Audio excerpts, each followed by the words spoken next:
Hoy tuve una discusión de este punto de ustedes, por cierto, porque dice, esta Asamblea Legislativa ha aprobado la mayor cantidad de leyes sustantivas en 34 años, es decir, 1986. Disminuyó el tiempo de aprobación de legislación y mejoró la mayoría de indicadores.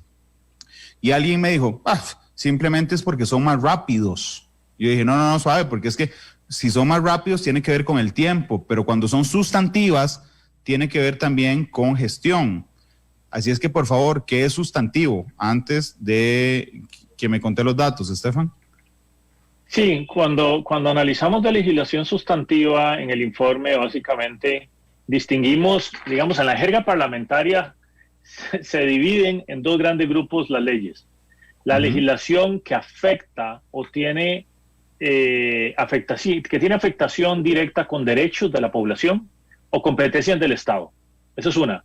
Y en la jerga legislativa le decimos al resto, o se le dice al resto, legislación chayote, ¿verdad? Que ni engorda, ni adelgaza, ni hace malo, ¿verdad? Y ahí ni sabe nada. Sí, ni sabe nada, aunque es legislación importante, ¿verdad? Pero, por ejemplo, es legislación como que la asamblea dona un terreno a la municipalidad, no sé qué, o tal edificio es, no sé, declarado patrimonio, que son cosas importantes, pero que no son de afectación directa al desarrollo humano de todo el país concretamente.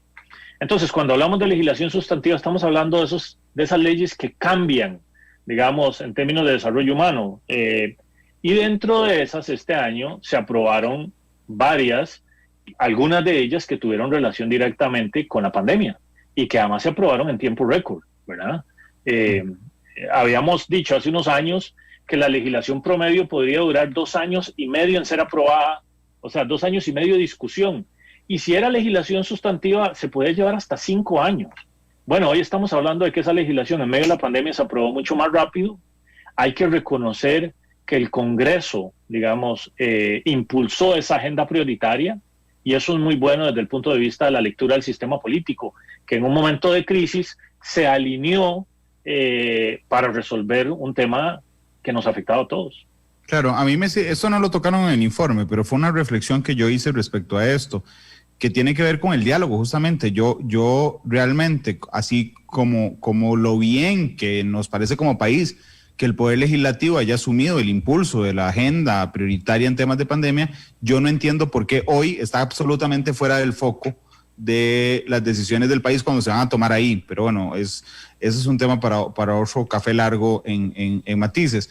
Pero las razones de eso me pareció muy interesante. Hubo un debilitamiento de los actores con capacidad de veto. Lo que me parece a mí es un agotamiento, además de un sistema, digamos, de vetos eternos. Estuvo un partido no tradicional en el gobierno, ¿verdad? Lo que nos habla de un cambio, y existe la amenaza de una crisis estructural, miedo o solidaridad, depende cómo lo vean.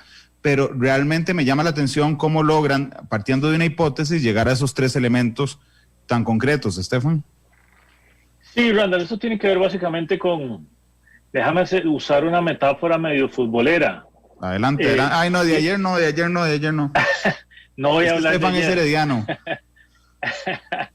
No voy a hablar de ayer, lo prometo. Pero Gracias. tiene que ver con cómo los actores o los jugadores se habían posicionado, digamos, en el terreno de juego, ¿no? ¿Qué quiero decir con esto? En el Congreso. Y las cuotas de poder que esos partidos políticos habían tenido ha cambiado en los últimos 10 años, digamos, y particularmente en este. Te doy 2 temas muy concretos. El Partido de Acción Ciudadana, que hoy es gobierno, típicamente había sido partido de oposición. Y como partido de oposición fue muy fuerte haciendo oposición, y oposición muy dura, dicho sea de paso. Bueno, ese partido se movió hoy a gobierno, y desde ese punto de vista su rol es totalmente distinto. De hecho, no es ningún secreto que partidos de oposición hoy le han criticado al partido de gobierno posiciones que en otro momento criticó como oposición, ¿verdad? Eso es Desapareció el partido más jodido en oposición. Si lo querés ver así, aunque yo diría que la oposición ha sido jodida en el buen sentido de la palabra, o sea, ejerciendo control varios partidos. Pero eso me lleva a mi segundo argumento, o al segundo argumento del informe, y es que hay otros partidos que, no siendo gobierno, salieron del espectro o redujeron sus cuotas. Por ejemplo, el Movimiento Libertario que era una oposición muy fuerte, y eso es claro, digamos, quienes conocen la dinámica legislativa saben que el movimiento libertario era un mecanismo de control para bien y para mal, dependiendo de dónde estabas, pero también algunos otros partidos como el Frente Amplio, ¿verdad?, que redujeron su cuota, digamos, de diputados. Y así entonces el capítulo va repasando cómo fue que cambió ese posicionamiento de los jugadores en el juego político, y eso significó en el fondo, digamos, una reducción de los poderes de veto en términos reales, ¿verdad? La capacidad de bloquear la agenda legislativa, en el fondo. Y si a eso le pones que, digamos, hubo menos propensión a atravesar el bus, por ponerlo de alguna forma, si a eso le agregas que vino la pandemia con una gran amenaza y una crisis, y que existía una coalición funcional en el Congreso previamente, pues se alinearon las fichas para que la agenda legislativa se aflojara y avanzara mucho más rápido. De hecho, de lo más rápido que ocurrió en los últimos años. Déjame ir al dato 11, que me hace particularmente feliz. Te digo particularmente feliz porque fue el primer argumento en 8 años que encuentro para cuestionarlos, y los cuestiono con muchísimo respeto.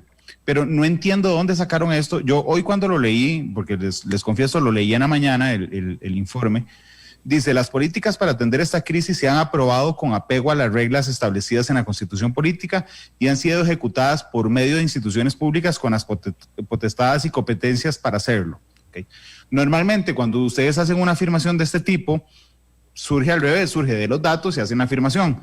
En a menos de que tengamos versiones diferentes de la Constitución Política y de la Ley de Emergencias, existen serias dudas de constitucionalistas muy reconocidos de que se hayan guardado las medidas necesarias legales para dictar, por ejemplo, las restricciones que se han dictado. Y por eso quería que me explicaran, porque no encontré razón, o no entiendo la razón, de colocar un párrafo tan concreto de análisis jurídico en un informe que está lleno de datos como los que hacen ustedes.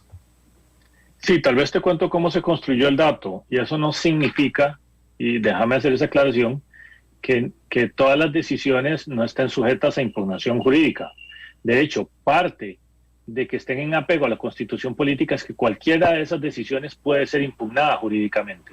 Y eso es parte del respeto a la Constitución, porque acordate que uno rompe la Constitución cuando se le dan superpoderes a alguna autoridad que no están contenidos en el sistema de pesos y contrapesos, ¿verdad? Entonces, ¿qué es lo que ocurrió en medio de la pandemia? Recordad que nuestro Estado es como una cebolla, por capas, ¿verdad? Tenemos institucionalidad. Y que dan ganas de llorar. En eso tener la mejor metáfora. Que a veces dan ganas de llorar, totalmente de acuerdo. Pero otras veces nos blindan, como en este caso, que es este párrafo, nos blindan contra salidas autoritarias en momentos de crisis, que dicho sea de paso, en medio de la pandemia han sido relativamente comunes en el mundo. De hecho, hay centros de investigación en el mundo que se han dado la tarea solo de analizar cómo se han movido a regímenes autoritarios o decisiones autoritarias los países en medio de la pandemia. Bueno, nuestro Estado en forma de cebolla no nos permite eso. ¿Por qué? Porque tenemos un Estado central que aglutina, digamos, todos los ministerios, después las instituciones autónomas, que es una segunda capa, y después todos los órganos desconcentrados. ¿Qué encontramos? La gran mayoría de las decisiones que se han tomado en medio de la pandemia, y para eso revisamos todos los decretos presidenciales y las medidas que se han tomado en una base de datos, la gran mayoría de esas decisiones fueron tomadas con participación del Ejecutivo, el Ministerio de Salud, la Comisión Nacional de Emergencias y la Caja Costarricense de Seguro Social. De hecho, hay un grafiquito ahí bien interesante. Cuando vos ves los tamaños, en el fondo la mayoría de esas decisiones fueron los entes del sistema de salud o competentemente políticos para echar a andar todas estas decisiones y protocolos de salud, como los decretos ejecutivos que ocupan el refrendo del ministro de Salud. ¿Qué significa eso, Randall? Que se activaron los cuerpos técnicos. Y eso es lo que uno quiere en momentos de una crisis, que los técnicos, los especialistas en salud, en pandemias, por ejemplo, la Comisión Nacional de Emergencias, en protocolos, sean los que le den forma a ello. ¿Significa esto que todo ha sido perfecto? No, eso nosotros no lo evaluamos. Lo que queremos decir es que no hubo ninguna institución, actor, que tuviera superpoderes que pasaran por encima de la Constitución. Y eso es central repito, porque en otros países sí ha ocurrido eso. Ok, déjame ver si te entendí para no ponerme intenso. Pero entonces tiene que ver con esto. Ok, ustedes revisaron, vamos a ver, la restricción de vehicular de un mes. Ok, ¿está planteado en un decreto? Sí, está planteado en un decreto. Eso digamos, está pegado a la ley. Ok, ¿está firmada por el jerarca de la institución que tiene la legitimidad para hacer eso? Sí, efectivamente. ¿Tiene el respaldo del presidente? Sí. ¿Tiene las vías institucionales para atacarlo? Es decir, Sala Cuarta, contencioso. Sí, sí lo tiene. Es decir, está pegado a nuestro cuerpo jurídico. Si esa medida, que es la gran discusión que hay, si esa medida la podía tomar el Ejecutivo por más de 5 días o tenía que pasar por la Asamblea, ya ese es un tema de fondo, digamos, jurídico, pero tiene todos los elementos, ¿verdad?, para que en medio de nuestro sistema político y jurídico se ataque, se cuestione y empiece a regir. Eso fue lo que revisaron, Estefan, entonces. Eso fue la primera parte, o sea, sí, tiene todas las características para que sea controlado. Digamos, vos fácilmente podrías declarar o poner un recurso de inconstitucionalidad sobre estas medidas, como ya ocurrió, dicho sea de paso. Claro. Como por ejemplo... No es que amaneció y me puse una gorra para atrás y dije, construyame un hospital aquí en la esquina. Esa es la diferencia. Exactamente, exacta. Pero además hay una segunda. Cuando vamos a ver la frecuencia de las instituciones que se activaron, las instituciones que más se activaron en medio de esta pandemia fueron las relacionadas con el tema de salud o la Comisión Nacional de Emergencias, ¿verdad? Y eso es, digamos, eso es también muy importante. Déjame ir al dato 12, que creo que también tiene que ver con vos. Sí, la fragilidad y la volatilidad. A mí me digo, es que aquí me pareció una de cal y una de arena, que era muy chiva todo, pero con cuidado. La fragilidad y la volatilidad de la situación actual, debido a los fundamentos que caracterizan a la dinámica política de Costa Rica desde inicios de siglo, que es igual a una cebolla también, porque dan ganas de llorar, no se pueden descartar que el sistema político entre en un periodo turbulento, dada la vulnerabilidad a la que está expuesta el país. De hecho, hemos ido notando cómo al principio, digamos, de la pandemia había cierto consenso o cierto permiso de grupos políticos para ceder en algunas decisiones en medio de una crisis muy compleja que se ha ido apagando, digamos, esa elegancia de ceder algunas cosas por un mayor control, un mayor ambiente de confrontación e inevitablemente un inicio de ambiente electoral. Sí, ese dato, digamos, que así como está ahí puesto, digamos que le falta como la carnita alrededor, déjame ponérsela, tiene que ver con una cuestión bien interesante que analizamos este año, que es cómo se vio afectado el sistema político en medio de la pandemia. Son pruebas de estrés. Es decir, cuando usted tiene un sistema político y cuando usted tiene crecimiento económico, hay pocos pobres, hay poca desigualdad y todo el mundo vive bien, el sistema político en general es bien evaluado, en general no está sometido a pruebas de estrés. Cámbiale usted algunos de estos elementos y empieza a generar los elementos de crisis económica, social, por ejemplo ambiental, y empieza a someter al sistema político a pruebas de estrés.